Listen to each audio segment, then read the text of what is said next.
100% of your life. Now, what percent of your life are you aware that you create 100% of it? Like what, 0001? Every once in a while I remember it. Oh yeah, that's it. I created that. I know it looks like 15 cars piled up. I know my new Audi is now an innie. I know all this stuff, and I have to own it that I created that. I think later when I wake up, I must be unconscious now. Oh yeah, I'm in the ambulance. Oh, but I created this ambulance. Yeah, oh yeah, and then you come back to, oh, no, that was that idiot, the thing that ran out in front of my car. That's what caused all that, wasn't me. You know, what percent of your life do you recognize that you create all of it? What percent? Well, I think, you know, the whole victim thing of blaming, blaming, you know, the persecutor, the rescuer, and the victim, you know, that whole triangle that we get, ping, ping, ping, ping, ping, ping, you know, around in like a, you know, a pinball game or something, that it's really, really important to say, I'm going to step out of that. Often, as we're learning to love and expand and climb into planetary consciousness, we become the rescuer. And how you know you're playing the role of the rescuer is if you feel badly, if you feel drained, if you're sad, if your stomach hurts, if you're tired, if you can't think clearly. And we are taught that the rescuer is love. I know one time I realized, and I tell you this is one of the most profound ahas and turning points in my life, when I realized that love and pity were not the same thing. Yeah. And then second, on top of that, when I realized that love always, not sometimes, not maybe, but always feels good. So if you're having a relationship where you're unhappy and your stomach hurts with it and you're, you know, oh, I just can't, no matter how high the highs are or how low the lows are, love, real love always feels good. Love also brings out anything unlike love so that it may be healed. So love feels good, it'll bring this up, and if you don't use the opportunity to heal, well then, you know, it's just going to get stepped up louder and louder. Yeah, I got this one really clearly.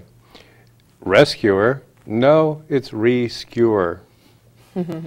I'm skewered again. You've skewered the person again. The rescuer skewers the person again. Because the rescuer will often render the victim powerless, and then the victim feels even more powerless, so it's more receptive to having a rescuer to come in. Now, this I would like to also say, that a rescuer, what we're saying, it doesn't mean you can't help people. That's a whole other thing, and we talked about that a lot last week on the self-commitment thing. That actually, when you say, am I doing this out of love, and you really step in with your heart, and if it's done out of love, then the universe will fund you. You will have the time, the energy, and the money to assist that person. If you're doing it out of oblige, you will notice that you feel drained, that it will take money from you.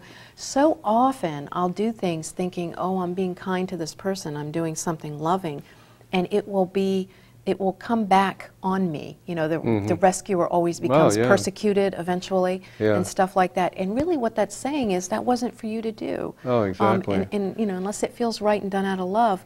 You know, I remember Crosby, Stills, Nash & Young, is that if you can't have that revolution with a smile on your face, you don't have any right to do it at all. Well, that's the way it is. If you can't do something for somebody with true love in your heart, then it's not for you to do. Oh, absolutely. Batman, the animated series, there's a line that says this all, it says, you know, all of it says it all. Batman is somehow trapped and someone goes, here, let me give you a hand.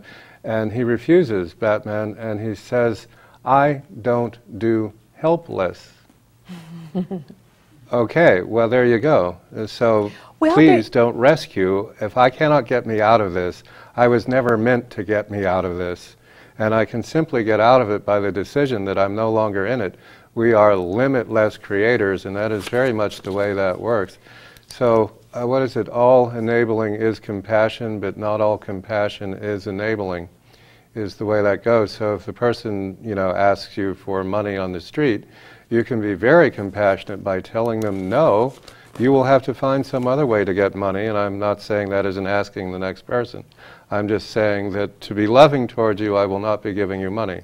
Well, and what's so important about that, I love that we give ourselves permission, but we also must say, that everything is balanced. The master walks the middle of the road. It's not the middle of the road generically. It's in the middle of the road in any situation, even if that situation is polarized to one or the other. And so what you're to do is to say, is that on my path to assist that person? Because we do indeed help ourselves via other people. I have. As a matter of fact, I sent out an email not long ago saying that to acknowledge your angels, the people that have made impact.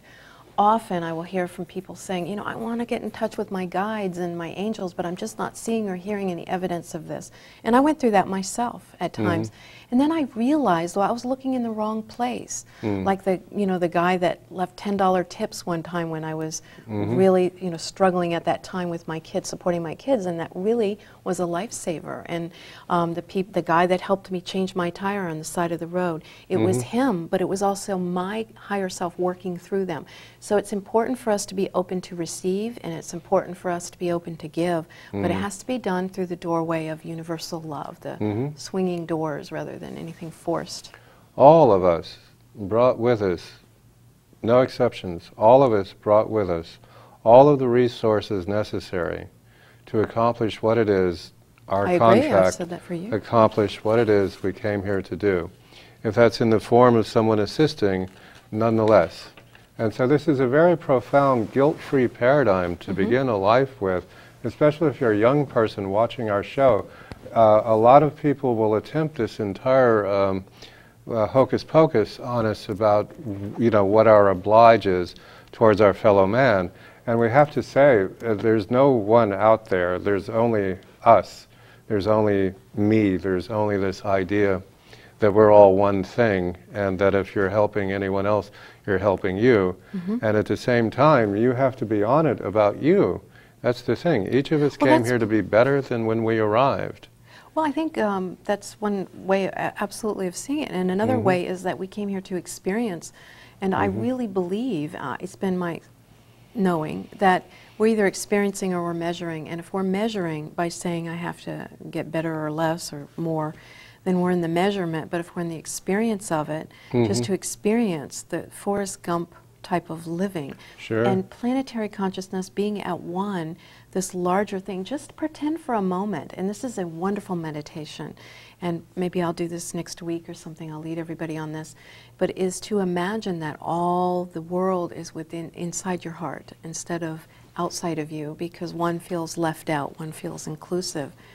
But it's really important to see, okay, what is it for me to be doing here? And we did bring everything that we require. And sometimes we work through other people and other people work through us. So we're angels and we're people all at the same time. When I was on the other side at Shot to Death, I'm sure a certain percent of our audience is aware that, okay, when I was on the other side, there was a moment at which I was exploring further in the realms on the other side. And at a certain pop point, I was suddenly an atmosphere surrounding the planet. This is germane to planetary consciousness. And as this being who was indeed an atmosphere around the planet Earth, I could hear every conversation spoken on this planet. And I tell you, this is a chattery little place, nonetheless.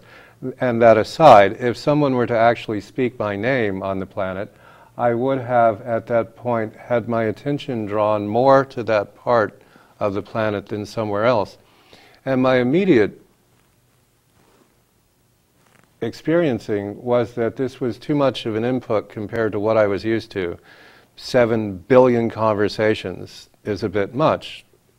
7 conversations is a bit much to listen to